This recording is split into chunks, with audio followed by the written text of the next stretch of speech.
If you're selling a beat to a rapper for $1,500, $2,000, and you're telling them it's an exclusive, and they're not aware that other people have already leased that beat, there needs to be a conversation there. There just does. And personally, I would feel messed up.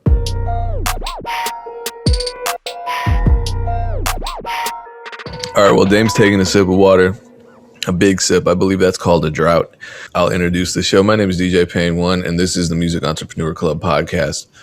I have the most reflective glasses on the planet. I bought these because I thought that they would be clear and not, Jesus Lord. Anyway, this is the Music Entrepreneur Club podcast powered by BeatStars. We're live for our free music business mentorship program twice a week. Tune in, beatstars.live, Mondays and Thursdays at 3 p.m. Eastern Standard Time. If you haven't attended a session, I just, there should be some kind of intervention with the people that care about you, because you're really missing out on a hell of an opportunity to, and I'm not even talking about interacting with us. I'm talking about the people that we bring on. And these are some amazing folks, including producers and VPs of A&Rs at record companies, and people who are on the cutting edge of NFTs for music producers and rappers and creatives and management and this and that. So you should really tune in. Again, Monday and Thursday, 3 p.m. You don't have to sign up. It's free. 3 p.m. Eastern Standard Time, beatstars.live. The archived episodes, if you can't make it because you have valid reasons, I'm not here to shame you, but we do archive the shows, so you can be there in spirit. How are you feeling, Dame? We're on episode 99 right now, so what do we do for episode 100? I have no idea, but we have been on 99 straight weeks. I think that's something to applaud. I don't think we've missed a week. Every week we put out this podcast. Just kind of ranting and sharing our experience. But the MEC, like Payne mentioned, is about so much more than us. I mean, I think we have valid and great experience, but the people that we bring to the podcast, the people that we bring to the MEC platform, share a bunch of different perspectives that I hope are helpful for people on their individual journey. So you can pick the pieces that you think apply and hopefully have a successful career in the music industry. But the podcast being on 99 is great. We're going to have to figure out what to do for 100. I think some kind of like performance art might be fitting. So I don't, if you want to do a spoken word piece, Dame, I know you've not gone public about your writing. But I think 100 episodes is a good time. But speaking of episodes, episode 97, I believe, is the one that included our special guest Toni Romiti, and that was I love the episode. I love both episodes, including the one that the world will never see. But she said a lot of stuff, and I knew that her opinions on producers and buying beats was going to cause some controversy, and it did. And in fact, it caused a lot because it just on Instagram alone, it got almost 30,000 views. I think that one clip. Yeah, and it was the clip in which she said she talked about an experience that she had with a producer, in which a producer emailed her some beats. She picked a beat, assuming that it was an exclusive beat that hadn't been, leased before. And we can talk about the specifics of whether her assumption is where things went wrong. But she assumed it was an exclusive beat. She paid an exclusive price for it. So it was a beat that had been leased prior, and then the producer decided to sell it exclusively. But then she found out, right? Yeah, for $1,500. And then when she released the song, she realized that so many other people had this beat. So many popular rappers had the beat already, with songs that were public, that had tons of views, and she was upset, understandably. And I really don't understand why producers, or how producers can't see that this would be upsetting to an artist, especially an artist that is established, that does well, that is, this is not an up and coming artist. I mean, I'm sure she still sees more levels to ascend to have more success, but she does really well. Like, she does millions and millions of streams a month. So I think that's one of the distinctions, right? I think that producers that haven't worked with an artist like that yet, might have a different perspective or operate a certain way. And I think that as you progress, you learn kind of what's okay to do with more established artists. I think that's a big piece here, because I think a lot of the people complaining are saying, well, she should have done this or she should have done that. Like, they've probably never worked or don't consistently work with, well-established artists. I think that's where one of the disconnects is. Well, let me rewind quick, because what strikes me as strange right off the bat is, all right, so you're a producer, you have a beat that you've licensed a whole bunch of times, non-exclusively, you've been leasing it left and right, and then a rapper comes and asks to buy it exclusively. Why would you want to sell that beat? And then why would you want to sell it for, $1,500 for an exclusive beat, if that beat's been leased over and over again, isn't really that much, because you could make more than that. So you'd think you just do the cost benefit, or what is it called, the risk benefit analysis, and figure it out. And maybe that's not the case. Maybe I don't know what the specifics were. She was saying that she paid $1,500 for the beat. She wanted exclusivity, and then she comes and finds out, probably through Content ID, because the second she uploads that song, all of a sudden she's getting hit with copyright notices from the other folks that had licensed the beat prior, and that's a whole different conversation. That's one of those frustrating things, and I even brought that up with Touré on the last episode, because it is very frustrating to have to wade through all of these copyright claims, but that's the landscape of the internet. And I feel like ultimately it really hurts producers and it hurts their customers quite a bit, just because the technology, the platforms, and so forth, they're always behind what is currently happening in the music business, especially on the independent DIY level. So they're way behind beat leasing. They've always been behind beat leasing, and there's just no way to account for multiple licenses, which is absolutely ridiculous, because people act like licensing is such a new concept and beat leasing is such a new concept. Come on, man. Library music has been around forever, and it's the same exact concept. It just has to do with recording artists and new masters.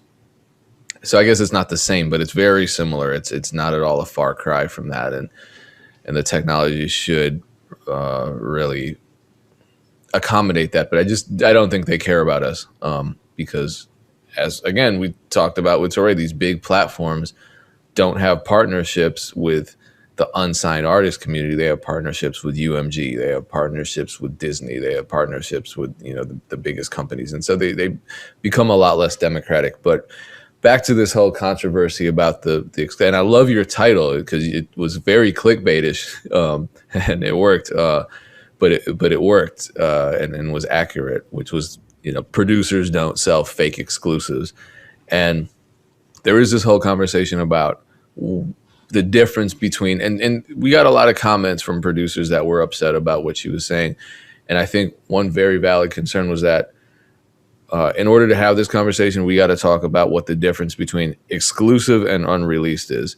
Because a lot of rappers will want to buy exclusive beats, but they also want those beats to have been unreleased so that no one else has them. And to me, that's totally fair. I don't want to sell fake exclusive, because I think that is a major concern. If you're selling a beat to a rapper for $1,500, $2,000, and you're telling them it's an exclusive, and they're not aware that other people have already leased that beat, there needs to be a conversation there. There just does. And personally, I would feel messed up taking $1,500. I'm going to stop there because I have a lot to say about this. Dame, what are some of your thoughts about some of the comments that you did see regarding this topic? No, you definitely should. And producers, they need to learn how to be better customer service reps, right? The thing, the customer's always right. Like producers a lot of times carry a lot of ego and a lot of emotion. And I get it. It's art. I get it. But if you want to be successful, you have to be a good customer service rep even when you don't want to. I hate customer service. Like, when we started selling merch and people started, saying, I didn't get my package or like, whatever happened. I'm understanding like the long-term benefit of the business to making our customers happy, to delivering a quality product. So if they needed another shirt, even if it was their fault, boom, send them another shirt, no problem. Because if they have a bad experience with us, whether the quality's bad or the service is bad, guess what? They're never gonna buy another shirt again. They may be pissed off. They may not come to a show. They might still listen to the music because they like the music. But all of these other revenue streams you've cut off for the long term because your customer service sucks and you can't see the long term potential of these clients. So, even if you think the artist is wrong, if you think that artist is going to be successful, or if it's a relationship that you care about, like, I think that you should go above and beyond and make sure that experience is dope so that Toni wants another beat. Toni is super successful. So hopefully if you land a placement, the song does well, she circles back. Like, so I think that's a big piece that I think these producers just don't understand, like the customer service piece of this. They let ego get involved, emotion get involved, and just a lack of education get involved. And they sever relationships that could prove beneficial for their career later on down the road. And I would personally, and I should reach out to her. If I were working with an artist like Toni, one, I would probably want to make beats specifically for her, and then if she rejected them, they're going, on my BeatStars. But I know that I'm looking at her streams, I'm looking at her YouTube numbers, I'm looking at her fan base, and I'm thinking, yeah, I could hit her over the head with $1,000 exclusive fee. And then, yeah, I'm going to get half the publishing because that's just standard. And as she said, she doesn't fight people over that, which would be ridiculous if she did. But, how much money am I going to be making off of performance royalties in the streaming era? Not many. So I personally would rather just somehow find a way to get a good amount of the master, not necessarily 50%, but maybe 30%. And then not even worry about an advance, just because I would rather have 5 songs with her at 30% on the master if she's getting that many streams than $1,500 in my pocket and I never work with her again. But that's me, and I feel like it took me a long time to learn that, just being in the producer business for so long. But I hate to do this. I feel like I have a bunch of stuff to talk about now on this topic, and I feel like the whole exclusive concept. I get contacted every day. I just got contacted this morning by a recording artist who wants to buy my current top selling beat exclusively, and my thing is, why? It's been leased before by other artists, not big singles, but what's the benefit of having it exclusively? Number one, if you already have, if you've licensed it on my BeatStars, you have the right to exploit it commercially on all the platforms, and you paid very little for it. So that's kind of the trade-off. It's not exclusively yours, but you can pretty much treat it as though it is and take it as far as you can take it and not have to deal with any backlash from anybody, myself included. And you save all that money and you invest that into the marketing, and ultimately your brand benefits the most from it. So why get it exclusively if other people have already leased it? And I think a lot of recording artists think that the second they buy a beat exclusively, that all the people who leased it previously suddenly just disappear, or suddenly because they purchased it exclusively, now they own 100% of every copyright to that beat, and they can just start going crazy and issuing takedowns and this and that. And that's not true. So the person that emailed me this morning asking to buy my top selling beat exclusively, I'm gonna have to say I'm not selling it. And I say this all the time. And there are artists that ask me about exclusivity, and I just kind of try to talk them out of it, because it's like, yeah, I could. You want an exclusive beat?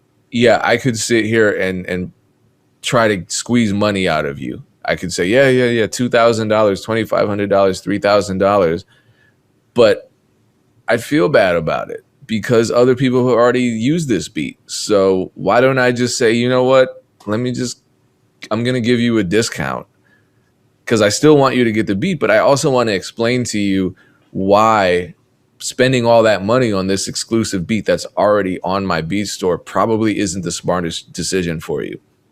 And 9 out of 10 times, they appreciate it. 1, because they're saving money. 2, because a lot of them don't realize that the leasing actually benefits them in a lot of ways, because they can still sell the track. They can do whatever they want other than resell it as though it's their beat. And there's really what revenue stream? So if they get it if they get the beat and it has the unlimited streams version, what revenue streams are off limit once they purchase? Is everything fine? Can they still monetize YouTube? Can they still get sync placements? Like, is there anything that they can't do? And what is your percentage ownership if some of those things happen? It's always just split ownership across the board. But for me, everything's ownership of what though, right? So let's say I license the beat. There's a big film that wants to use it now. Now they're going to pay me a sync fee. So there's a fee for the master and a fee for the publishing. Obviously, you get 50% of the publishing. But what does that mean on the master side? That happened to me recently, and it was a beat that someone bought a beat collab for me, and then an artist for like a small indie film reached out and said, yeah, here's the sync fee. I'm like, okay, cool. I'm just gonna split it with the co-producer, and it wasn't even a struggle with the artist, and it usually isn't. I think we hear horror stories and we think that that's kind of the norm, and for the most part, it's not. But the recording artist, he split. Yeah, he. But I want to make it clear. Yeah, he gave me half the sync. So on the pubs of the entire. So when when people are listening, this probably never had. Some people probably have never placed music, but there's a fee for the publishing side and a fee for the master side. It's usually the same thing. So if you get $1,000 on the publishing side, you get $1,000 on the master side. So he split everything with you, or he split the publishing side with you? In my experience with syncs, it's usually just kind of one fee unless you're going through a publisher, and then that's when the splits start getting complicated, but you would never know it because it's the publisher that's paying you and the entity that's licensing the track isn't doing so directly. In this case, they just issued the paperwork, and that was the fee, and I got half of the fee for the sync, and I'm fairly sure it was all inclusive of both the master and composition, because the artist that licensed the beat has the BeatStars contract, and those contracts can change, and I think by default those contracts don't allow syncs, and they don't allow YouTube Content ID or any Content ID, which I understand because it does complicate things. YouTube isn't as bad as Facebook. Facebook is the worst because Facebook doesn't allow you to appeal. And so I'm going to have to put something in my contracts that say do not use content ID specifically on the Facebook or Instagram platform, because it's just a piece of shit and it's really unfair. But with regard to syncs, it goes back, and I think this is going to be the theme of many of our podcasts forever. It goes back to communication, because even having conversations about splits, anything that's in the agreement, even after the fact, we can always amend. And so if you contact me and say, oh, it says no syncs, and this has happened to me before, it says no syncs. I'm like, sorry, it's the default contract. I haven't gotten rid of that part. But if it's a sync, you have to contact me anyway, because I'm a co-owner of the composition. I'm never going to say no. Syncs are free money. I'm not going to say, well, actually, my contract forbids that. I don't want this $300, $500, $1,000 for free falling into my lap. Of course I want that, and I want you to have it too. Because if we do this together, then now we have a relationship. You're going to come back and get more production from me. So everything is negotiable. But that's, to me, that's not cool, because I mean, you're cool, and I know that but people get weird. Like the music they do. That's why you have to ask. I would ask. So you can't monetize the song on YouTube either. No, the issue with YouTube is that if you make a content ID monetization claim, what you're saying is that you own everything, every part of it. And therefore,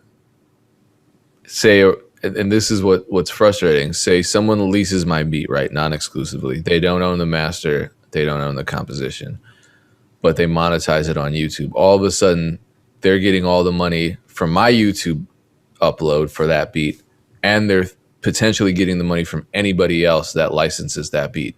So where does the money go? To whoever is making the claim, and they make the claim through a distributor. No, what I'm saying is, so that money's going all to the producer, because I'm sure somebody monetized it. No, I'm saying whoever leased the beat, if they're putting in a content ID claim, and producers can do this too, but I don't feel right doing this either, because for me the fair thing would be, if you license my beat, you upload it to YouTube, and you should be able to monetize that individual song and make your money off of that.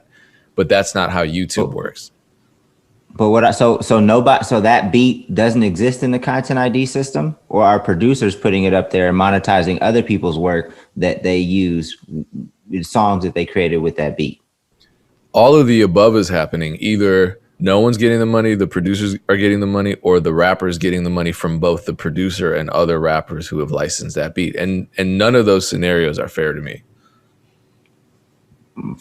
And so, I mean, It happens all the time, regardless of whether or not it's in the contract. This is what I'm saying about the technology. It just doesn't account for beat leasing, which is silly, because beat leasing has been around for over 15 years, and it's really just the standard nowadays.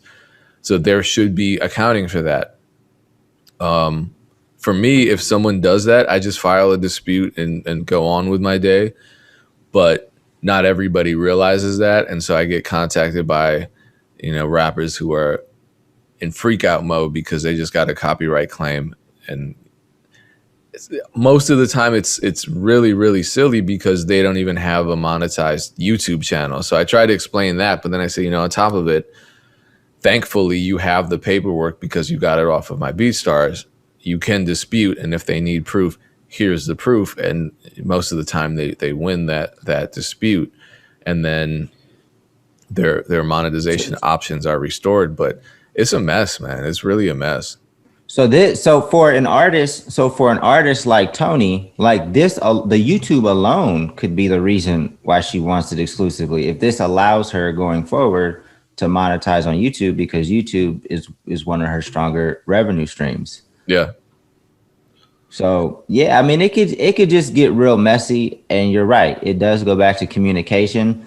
But I would rather the contract be on point, as opposed to it saying, okay, don't worry about the contract, like we'll figure it out later, because people get weird. This industry, I've had the weirdest encounters with individuals. It is crazy. Like the people are weird.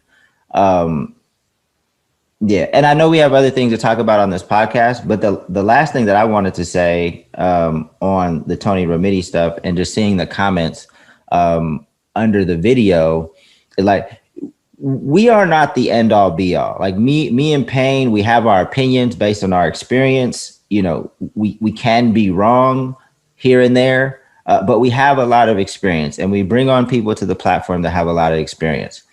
When people are pushing back on something, and the other people that are pushing back on something all have like limited experience in the music industry, don't really have success in the music industry, like you need to be aware of that. And not to say that you need to change your opinion, but there's a lot of people hyping each other up in the comments, and I go to their pages, they don't have nothing going on. They don't have nothing going on. And it's like, okay, you guys are all arguing the same thing, and you guys all have something in common.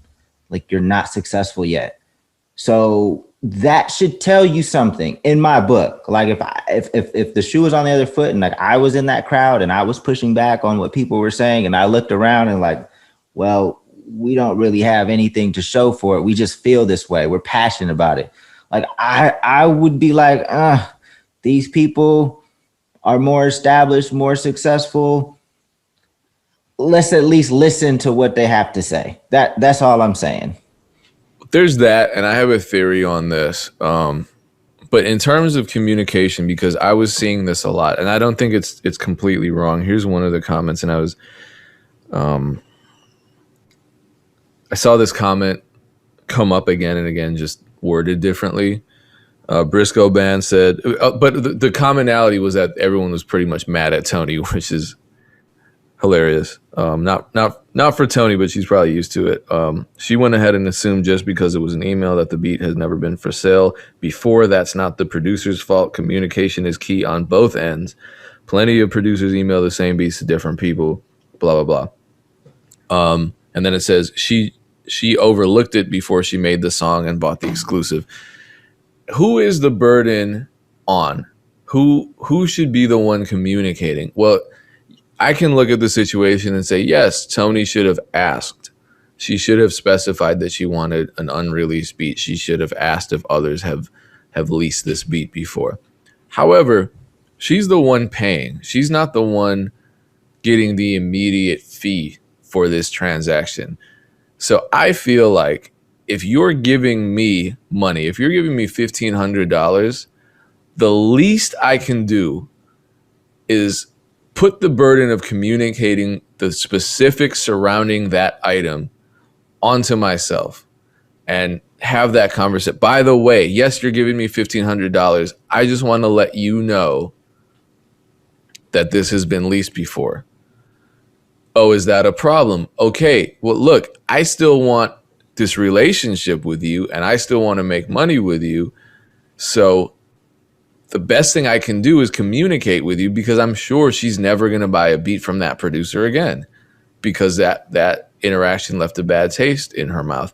Now, producers do have this attitude. I've said this many times. We hate customer service. When I had Jalen and Lucian on, and I've had them on a couple of times, I remember they said that there have been times when they've wanted a beat changed, just the formatting. You know, can I extend the verses? Can we rearrange the hooks? And producers were mad. They were very mad and upset at Jalen for saying that, to the point where they were being insulting to her. And what you saw as a common thread was producers expressing that their job was done, and that if these rappers want to change, they need to figure that shit out on their own. And it's like, bro, they're giving you money. Why are you upset? What business operates like that other than the airlines? What business operates like that where you can just cuss out your customers? And no one can cuss a customer out like an airline employee, by the way. But I feel like part of it is this cycle of abuse that producers are now perpetuating, because granted, if you look at the landscape of the music business, producers as well as engineers and songwriters are just constantly getting shit on all the time. And to this day, you hear all the time, you know, producers ain't shit. Why am I giving a producer 50% of this? Why am I sharing this with a producer? I'm this, I'm that. I'm the reason that this song is hot, not the producer, blah, blah, blah. And then when you actually deal with the business and you see how it's structured and you see how royalty points are structured and you see how the labels rush producers into contracts and then wait a year and a half just to pay them their advance, which is no longer an advance because it didn't happen in advance. You see why producers are extra sensitive. Now, the issue is, sure, we can be sensitive and hypervigilant and take care of ourselves. That doesn't mean that we can turn around and abuse recording artists just because we feel like the landscape is already unfair. That's fucked up. It's like dating somebody, and just because you got cheated on in the past, you're going to be an asshole to this new person. That's just not a formula for success and happiness.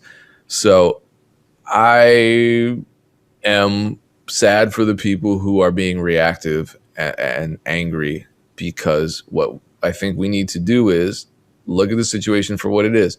Here is a recording artist, whether it's Toni, whether it's Jalen, whoever, and they're expressing something. They're expressing a concern. You might not think it's 100% valid, but guess what? This is the business that you're in, and these are your customers.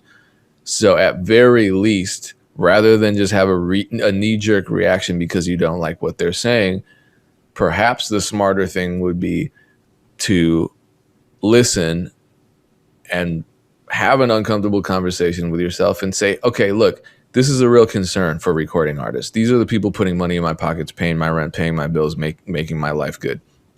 How can I make this experience better for them? How can I avoid these bad situations, rather than saying, oh, you should have figured that shit out on your own? How can I, as the person collecting the money from this transaction, improve this relationship?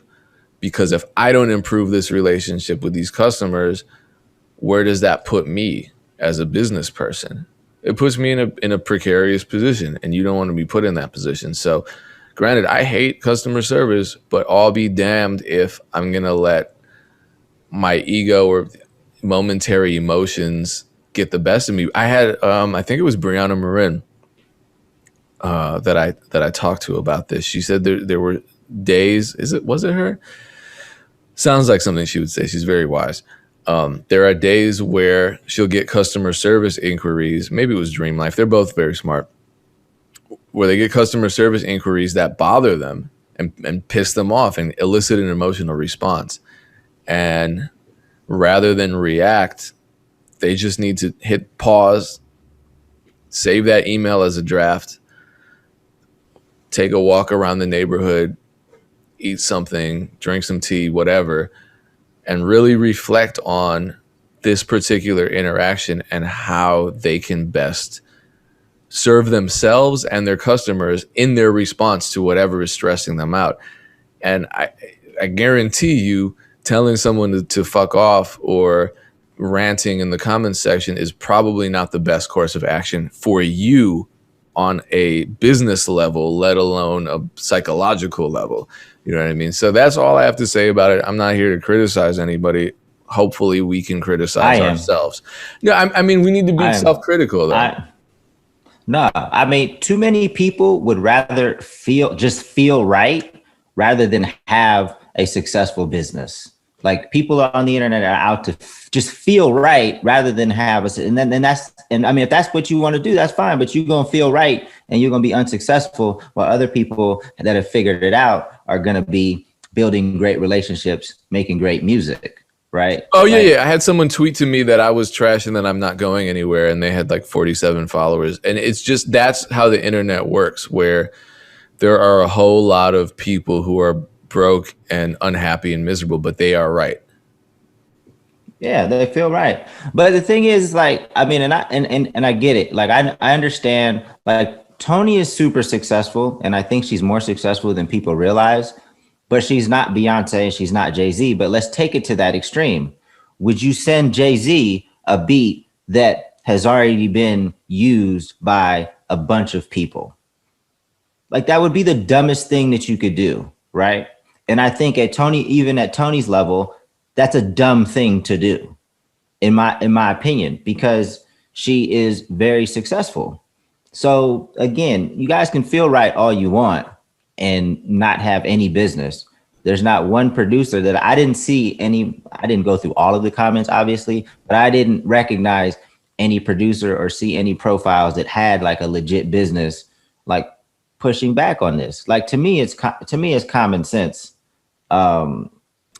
You know, and there's actually one thing you said, Payne, that I wanted to. It didn't really have anything to do with Tony's situation, but it's kind of a tangent, you know, because you said online like producers get shitted on and things like that. The thing about the internet is we can find the viewpoint that we want, right? Like I can tell you producers get a lot of love, and then I can go on the internet and find a shitload of comments that show love to producers. And then I could show you, you know, the same thing for rappers. I could, whatever version I want, I can go find. So I think that happens a lot. Like I understand from that we have a problem with producers getting paid on time.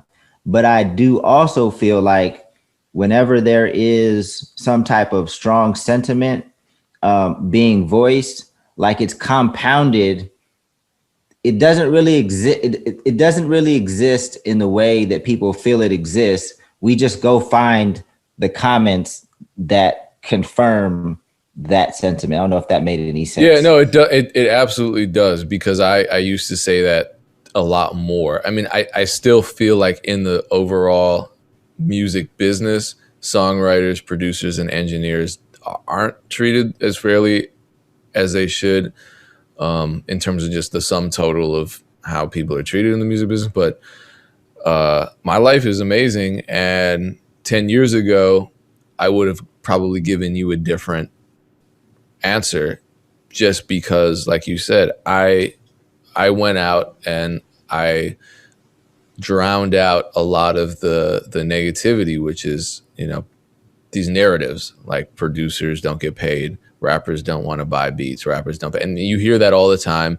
And a lot of producers who are in that space where they're not selling beats are very quick to share a meme about how rappers are broke, are very quick to leave a comment about how selling beats online is dead, are very quick to cut down the success of another producer by telling them that they're faking it, or that they kissed this ass or ate this penis, or, you know, whatever it is, whatever we say to minimize people's successes, because we're in a place where we just haven't figured it out for ourselves yet. And the angrier and more negative we get, the deeper our pit of despair gets. And it just becomes so hard to pull yourself out. Next thing you know, you're a 55-year-old with a anonymous Twitter account trolling people that were more successful than you ever were. And that's a sad place to be. And it's our choice, but I've seen it from both sides. I've lived it from both sides, and I agree with you, Dame.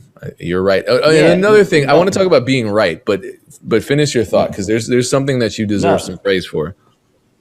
Because T-Pain just did it again. You know, he posted something like, "Oh, the producers are carrying these artists in these songs. People are not listening for the lyrics. They're listening for the production."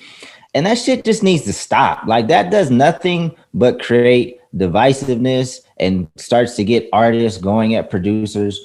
The truth is it's both, right? Like some artists, I mean, some songs, the production is carrying the song. Sometimes the lyrics, I think, are more impactful. Sometimes it's a great combination of both. Like it's not one or the other, because again, I can show you examples of the opposite if you feel strongly about one side. Like, and it's subjective. We could have an argument about it depending on what our tastes are. But that shit needs to stop, and especially with T-Pain having so much influence, being a legend in the game, like he should not be doing that. Like he doesn't. I mean, he didn't do it for attention. He doesn't need attention. He's a well-established, one of the best artists that hip hop has ever seen, in my opinion. You know, but we gotta stop with that. Like it's so ridiculous, and it's not productive in any way. Like it's just not. It's strange that he said that, because I'm trying to think if there's a T-Pain song that I think the beat carries, and I mean, all his beats slap though. I mean, all his beats. But then what he does with the lyrics and the auto tune, it like his melodies were amazing. It's dope. Like, but I don't even understand why to even spark that conversation. It's just so unproductive. It's especially as T-Pain, because like, yeah, every one of his beats was good, and I would listen to the beats by themselves, but they weren't going to be Billboard hits. You needed the melody, you neted the vocals. So anyway, I mean, it was more of an indictment on today's music. You know, which is I wish people wouldn't do that either. It's always this generational thing, and it just because how many people were shitting on T-Pain when he came out with the autotune? Oh, this new shit is trash, and it's like, no, T-Pain's actually really dope. And then you have people nowadays, saying, "Oh, Lil Baby is trash." Polo G, like, come on, man. These are great artists. Just Lil Baby is dope, yeah. Especially that song that he just came out with Joyner. Well, I guess it's Baby featured on Joyner's song. That song crazy. I don't even listen to that much music. Yeah, that song was crazy. So Lil Baby is super talented in my opinion. Oh, okay. So let me I'm going to give you your told you so moment. And I meant to do it last time. I just got wrapped up in the other conversation. Remember when we had the episode and you were talking about Logic's retirement and you didn't believe that he was retiring? Yeah. You saw that he just announced his joint album with Madlib a couple weeks ago. No, it's not whack. It's actually really amazing, and like anyone would be stupid to turn down a project with any rapper would be stupid to turn down a joint project with Madlib. But no, I'm not saying the project is whack. I'm saying what people do for attention. Like, people just be saying anything to get like who really retired? Like no artist like really retires. Oh, remember when Jay-Z? And I'm mad that. Yeah, like twice. Wayne retired, like everybody retired. I don't know, man. I just there's certain things that people do for attention, and it works. So I get why they do it. And it's not the worst thing in the world, but it's like, here we go again. But I didn't see that announcement. But I knew he's way too young to be saying he's retired. Oh yeah, I mean, I was excited about it because Madlib is pretty amazing. So it's a cool. I was just looking at like, yeah, Dame told everybody. Yeah, I don't think that was a hard one to call though. No, but people, like you said, people on the internet want to argue and be right. So there were certainly people who were on the side of the retirement being a long-standing decision. I think it's younger people that just haven't seen this story before. Like, I mean, when you're a little older and you've seen people fake retire so many times, it's like, all right, great. He's just drumming up some extra excitement for the next album. I think at the time, like he was trying to get a lot of people on Twitch, like, that it's for that, try to build up a lot of emotion for the release. And I know we're probably close this podcast now, but I do want to talk about the Joe Budden podcast next week. The only thing that I will say about it now, for the people that are watching this drama unfold, it's always funny to me because obviously it happened in my situation with Hobson.